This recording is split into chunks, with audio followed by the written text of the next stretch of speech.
They seem worlds apart. Kentucky is known for its pastoral landscapes, with a population of just under 4.5 million. Shanghai is known for its modern skyline, and the population of the city alone dwarfs that of Kentucky, with 24 million residents. Yet Kentucky Governor Matt Bevin is doing everything he can to strengthen the unlikely marriage between Kentucky and China. I met with him before the trip to the China International Import Expo. I was looking at the numbers. I mean, for anybody who doesn't know, it's staggering. I mean, they've jumped 60% in just the last year, exports from Kentucky to China. Talk to me about this market and the importance it presents for Kentucky. Last year, over $2.8 billion of Kentucky-made goods consumed by folks in China. Automotive, aerospace, petrochemical, things of this sort, a variety of components as well. And so we're grateful for the fact that now this has leapfrogged China into our top 5, displacing Mexico, actually, which we border as a nation. And now China is 4th in terms of export markets for us. So it's very critical. And this import exposition that's going to be held in Shanghai was the catalyst for my coming. It's why we put this particular trip together, and I'm looking forward to it. It'll be a great opportunity for us to showcase what we do here in Kentucky. Showcasing Kentucky also included hosting the Chinese ambassador Sui Ting-kai earlier this year. It was the first ever visit to the state by a Chinese ambassador, and not long after, a Chinese company purchased an idled paper plant. The company will bring desperately needed jobs to a depressed region of Kentucky. I mean, these kind of relationships matter, and you do see a payoff, don't you?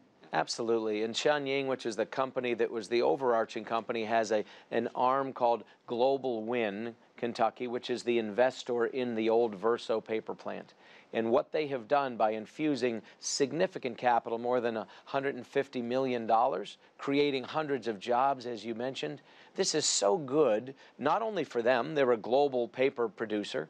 This gives them a presence right in the heart of America, where there's tremendous supply of pulp and softwood that they need to make this product. And so this facility is going to be very profitable, very successful, but it's also very good for Kentucky and for Ballard County. So it is a win-win, and it's appropriate that the name of the company is Global Win.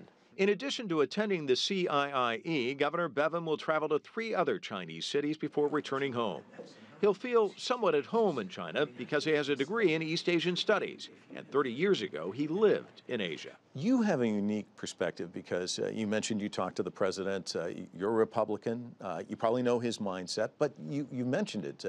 Here's a man who's spent time in Asia, East Asian Studies, your major.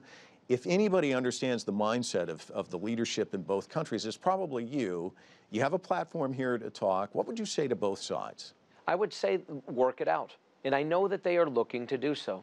I would say to the President of the United States, understand that negotiations in private are sometimes more effective when dealing with people in Asia, that doing things below the radar screen are sometimes more powerful and effective because there is a sense of face and the loss of face that in Asia, in any number of countries, is something that is to be avoided. I would say to President Xi and to those on the other side of the equation, understand that China has emerged, and the idea that it will be given favorable status to the degree that it has historically, those days are over. These are 2 powerful men leading 2 powerful economies.